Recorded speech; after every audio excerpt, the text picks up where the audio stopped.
പ്രിയമുള്ള സുഹൃത്തുക്കളെ, ഞാൻ നവാസ് പാലോളി. ഇന്ന് ഒരു പുതിയ കൂടിനെ പറ്റി നിങ്ങളെ പരിചയപ്പെടുത്താൻ വന്നതാണ്.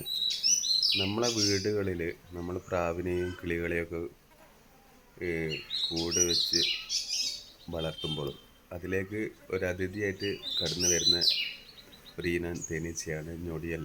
നമുക്ക് പെട്ടിയിലാക്കി നല്ല സുലഭമായിട്ട് തേന് തരുന്ന തേനീച്ച വർഗമായ ഞൊടിയൽ തേനീച്ച.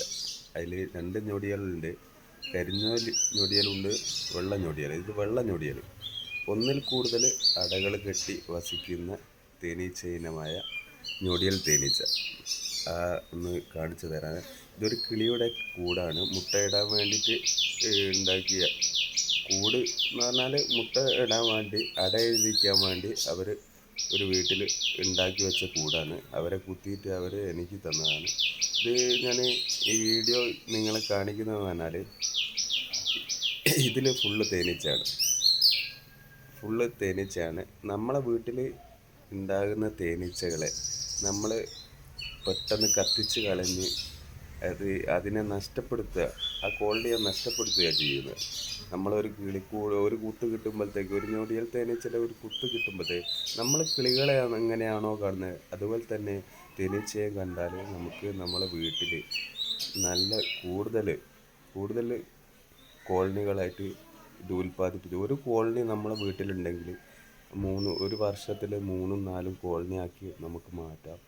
അതിനെപ്പറ്റി അതിൻ്റെ അറിവുകൾ ഇങ്ങനത്തെ നല്ല തേനീച്ച കർഷകരോ അല്ലെങ്കിൽ യൂട്യൂബോ നോക്കിയിട്ട് മനസ്സിലാക്കിയെടുക്കുക. ഇതിൻ്റെ ഉൾവശം ഞാൻ കാണിച്ചു തരാം. ഇതാണ് ഇതിൻ്റെ ഉൾവശം.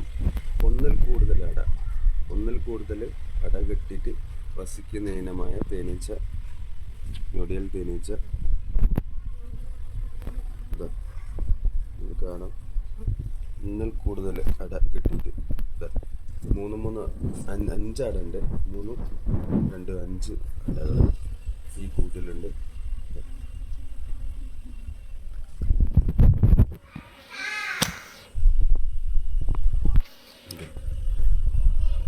ഇതാണ്.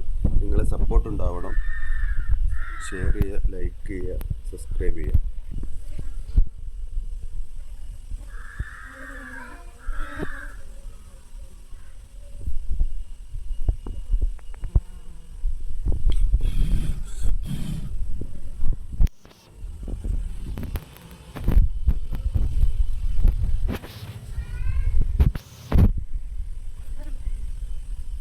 നമ്മളെ സുഹൃത്തുക്കളെ, ഞാൻ നവാസ് പാലോളി ഒരു കൂടിനെ പറ്റി